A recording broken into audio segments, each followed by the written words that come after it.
Hey guys, in today's video we are going to look into a scenario in which the USA tries to take on the European Union, but the USA quickly gets an ally. Well, then again, Canada just joins them, no questions asked. Why does Canada do that? Because Canada is just great. But then again, is it really that great? No. But do I think it's great? Yes. Should I be saying it's great? Yes. Am I allowed to believe what I want? Yeah. Can I say it's great? Yep, because Canada is great. Canada is great. Except by some nations who don't pay their fair share for NATO. That's beside the point. I don't need to talk about them, because Canada is going after them. Well, not all of them, but Canada's like, yeah, we can take on Greenland. You can head over to Europe. And then the UK is like, well, if Canada's joining you, I'm joining you. And then Australia and New Zealand are just like, sure, why not join the US? The US is just great. And yeah. Does that mean there'll be any use? No, because they have to go through the cold sea. But do I need to show all naval dominance? Well, yeah, kind of. Not really. From Australia to the US. That's a big path to follow. And I don't know how you're going to get there. And yeah, they're on both teams. See? No, they're not. They're like, sure, why not, mate? Let's join you. Wait, what am I even trying to say? I don't even know. So yeah, let's go. Okay. Australia and New Zealand are great. Yep, America got Kanzuk right away. Because we're pretty Kanzuki. Who came up with the name? With the Battle of Greenland breaking out almost instantaneously as Canada advances steadily towards it, and some of Canada's ocean isn't colored. Now that's an eyesore to me. Is it an eyesore to you? I don't know. As Canada quickly moves towards the Greenland's naval dominance. How did the Canadian armed forces do this? Well, they did. And then Canada sends in some people who don't mind the cold, because why would you mind the cold? And yeah. Well, they march into Greenland and basically freeze to death. But yeah. Basically. So they're still not frozen. As they take all of Greenland's population and a bit more fighting on the coast of Greenland. Actually, Greenland isn't not really that ginormous. Unless you look at it one way. And with the fall of Greenland comes America's turn to move their naval domination towards Europe. And with Morocco, with the US moving from Canadian shores, as it's faster to get to Europe. Or at least it is on this flat Mercator projection. I know it's the furthest east point. Well, I guess. And well, they quickly push Europe back. The UK does the same.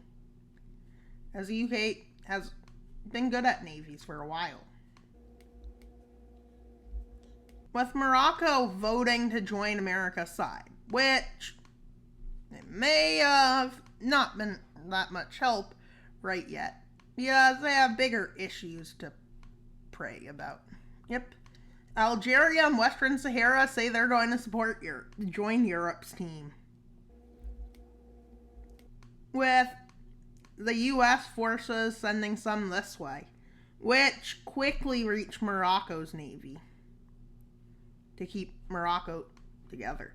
With Western Sahara only like a fraction of this land they actually have, they fall within a day. Not a day, but in 6 hours. Not in 6 hours, they fell in 2 hours. But Algeria finally makes the first blue team advance, which is an attempt to kick the USA back from the African shores. With the Navy being kicked back a bit, it's not really connected anymore. As Spain merges its forces in, because they don't want to be taken from the south. Well, they don't have many naval vessels they can move here, so that naval front, as Algeria moves into the mountains and Spain moves in from the north, eventually the front line looks something like this. But Greece is just chilling, thinking that they're going to be fine, nothing can attack them. And then Turkey is like, hi, Greece. Northern Macedonia is like, remember me, Greece? With, for some reason, Serbia says, yep, we'll help this. And so is Montenegro and Bosnia and Herzegovina. And why is my mouse acting weird? I don't even know. Look at it. It just looks like an arrow. With America's Navy changing actions a bit to move quicker. With a big change here. And we need to change naval domination. Now there could be separate peace deals in this video. And if we come by them, there will be. With Montenegro's navy being taken out. Yep, that kind of happened. With France distracted and most of the stronger nations distracted by the US, Turkey is able to advance their navy. And they move up Bulgaria's coast and Romania's coast. With Albania and friends being in trouble as Italy and Greece takes out their navy, and then together they invade them, making the second blue team advance. But the American Navy isn't fully there yet, as you can tell, as they're moving in. And they take this gap with no naval dominance for their naval dominance, as they move up to Portugal's and Spain's coast. With Britain fighting France's navy ferociously, but with little to no gain. But with this being freaking bad, a lot of nations change their forces. Why is this bad? Because, well, you can see, Lisbon is under siege, basically. And within days, Lisbon just falls. And then they move towards Madrid with a spearhead, but France moves quite a few forces down this way, and so does Germany and Poland. That they're able to stabilize it, but the only problem is this allows America to make an advance here, cutting off some of the Spanish forces away from Spain. Yep, that's just great, Spain. You're cut off from Spain. Yep, that's just great. Some of your forces are just cut off from Spain. As Turkey advances into Greece and up the coast of Bulgaria, quickly they take Bucharest. And nobody's really moving troops to try and stabilize this until now, when Italy's and a lot of Visegrad's troops arrive. And then somebody's like, and then Belarus is like, yep. As Belarus invades Poland and Lithuania. But Belarus isn't strong. Or are they? They're, I think, the 60th strongest nation. Yep, versus the 20th strongest. They're no match. As Belarus splits in two, as some people say we want a Republic of Belarus. But the Belarus, as we know it, won't exist at the end of this war. It'll be an American. And yeah. With a separate peace treaty looking likely on the Algerian front once the tides turn. As American troops get past the Strait of Gibraltar after a heavy battle with lots of casualties, they head down Algeria's coast and almost to Italy, but then they stop to hold this front. As they push these Algerian forces out, and well, they decide, well, in order to have a quick operation, they land here, right outside of Algiers. And they land right here. And they do that. And then Morocco sends its forces soaring in. And the north of Algeria falls, followed by brief fighting in the desert. And then Algeria gives up. Algeria and Western Sahara go into a separate peace treaty with the US and the American puppet. Algeria had to change sides, which gave more men to the US, which is good for that, I guess. With naval fighting breaking out again, and with Britain making a bigger push, but then at open waters here, they quickly do this. And they're now connected to the American forces, with Canada getting its forces over. as the naval dominance of this peninsula the Iberian Peninsula becomes smaller. And with a naval landing here, the Spain front becomes very uncertain about its future. Yep. You heard that right. The Spain situation is very uncertain. And they're now becoming more stable, but with Turkey kicked back from Bucharest, they try again to take Bucharest with an encirclement of the city and take it. And then they move into Moldavia, pretty much. Bulgaria is falling apart. Italy is trying their best to hold them back, but with Turkey making a huge advance towards Italy. Towards Greece. But yes, it is towards Italy. With Greece's navy being sunk. How did Italy let this happen? Well, they were also attacked by navy. With Italy just being Italy, and this happens. And that happens. With Greece being invaded by Turkey. And how is Turkey having so much success? Because they're trying to hold Iberia on, but they're failing. With Albania and Kosovo and Macedonia being re-liberated. With this being mostly a Turkish-Greco conflict. With Madrid finally falling. And Britain has a big breakthrough by Normandy. Why Normandy? Why does Normandy always have to be a breakthrough? And Brittany. And well, D-Day 2.0 happens. Yep, as they land in the Normandy. With the French now in trouble, as America has now moved their forces up and met with the British forces.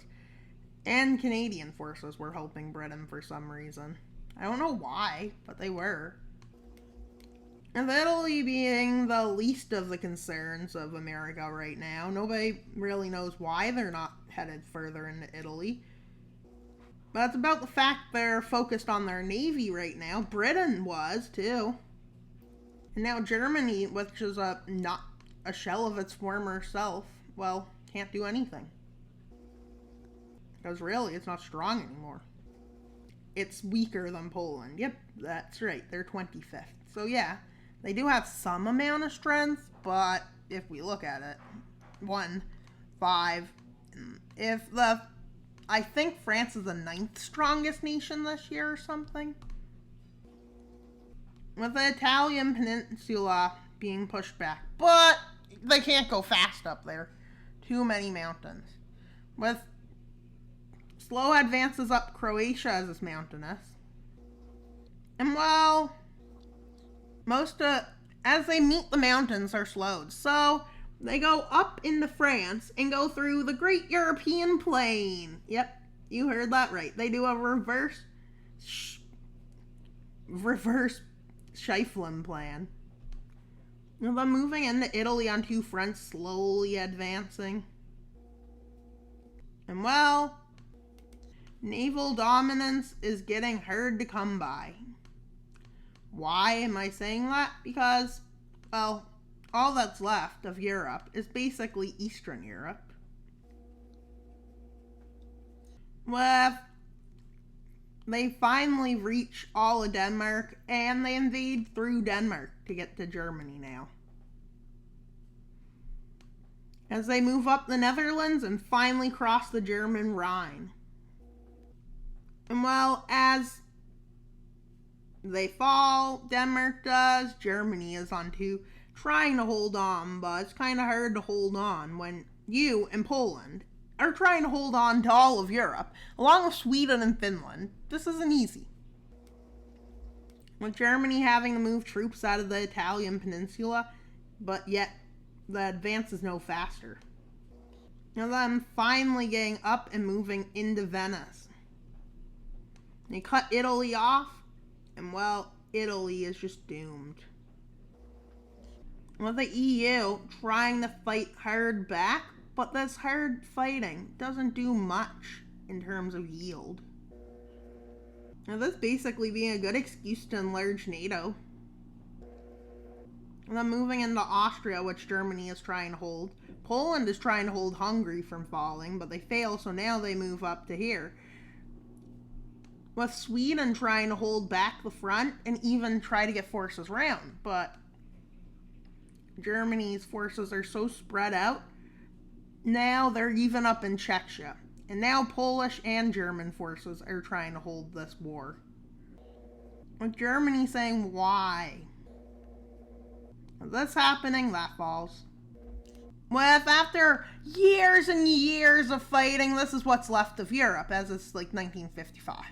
But wait, what? Did I just say 2035? Not 1955. And Poland in trouble. And Sweden in trouble. Eventually, Stockholm falls.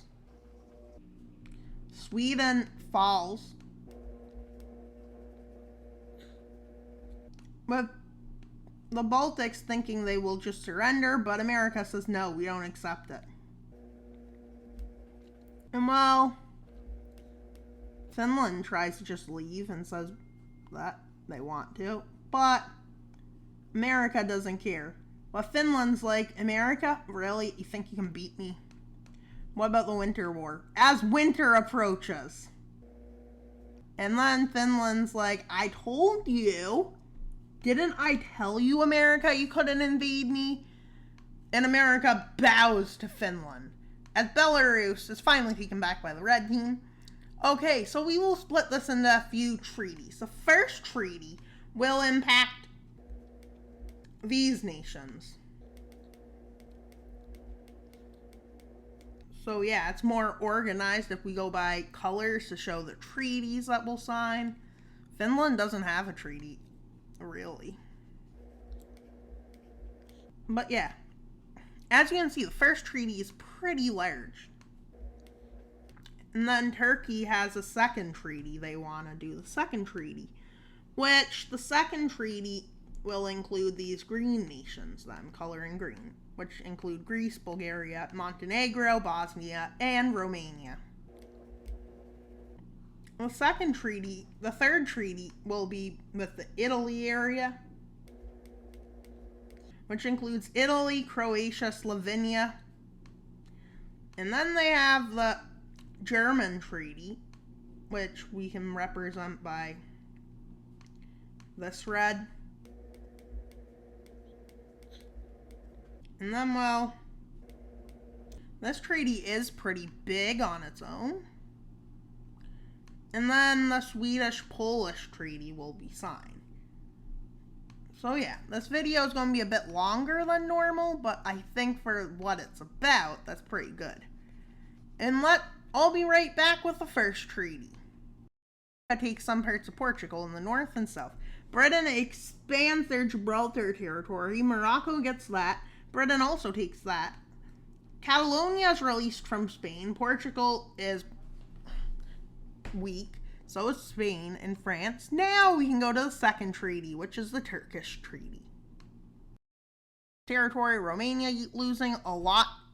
Then they have to release Transylvania. Why? I don't even know. Then Serbia has a release Vojvodina, lose land to Albania. Kosovo, so does Montenegro, lose a lot of their territory. Greece loses a lot. Turkey takes their islands. And now to the Boot Treaty. Wait, what am I even thinking about Italy now? And well, what even is going to change about Italy? Well, for starters, they're not going to lose much. Albania, Kosovo will be gave that. Turkey will be gave half of Sicily, basically. Well, a third. No, half, I'd say. Algeria will be given this island. The US this. Turkey that. Albania, Kosovo that. And that's pretty much all for this region, actually. And now for the fourth treaty, guys. You excited to see the Treaty of Germany? I don't even know what we'll do, but let's say we do something funny. Benelux being stripped of their coast, and Hanover being taken from Germany. And then this treaty, the last treaty, just impacts Belarus. Why am I even saying that? It just impacts them because this is what Belarus gets. And then the rest of the nations are left as they are. So now Belarus is somehow made into a democracy by the US. Yep, that's true. Yep, they did turn them into a democracy. What a surprise. They liberated them at the end. Even though I didn't mention that. But it is true. They did liberate them. Because, yeah. Now, that's all for this treaty, shockingly. It's over. I can't believe it. With the V4 not really being impacted, the Baltic's not really, and neither is Scandinavia. But now, well, they're all forced into NATO. All of these nations. Yep, NATO is back. And thank you for watching this video. I hope you enjoyed it. We are at 221 subscribers. That's 79 away from 400, which is our goal by the end of the month. I know it's a bit ambitious, but I think we can do it, considering it's only May 7th. So it's not that ambitious. So if you could, please subscribe. That'd be great for the channel. That would get us to 400, hopefully by June 1st. And then, you know what's next? Subscriber special at 500. And yep, you heard that right. We're having another subscriber special at 500 subscribers. So you should really consider subscribing. As subscribing is great for this channel. That's all for today's video. Hey, Australia. That's all for today's video. I meant, not hey, Australia. That's all for today's video. Please like, subscribe, comment. That's all for today's video. Wild Mapper is out.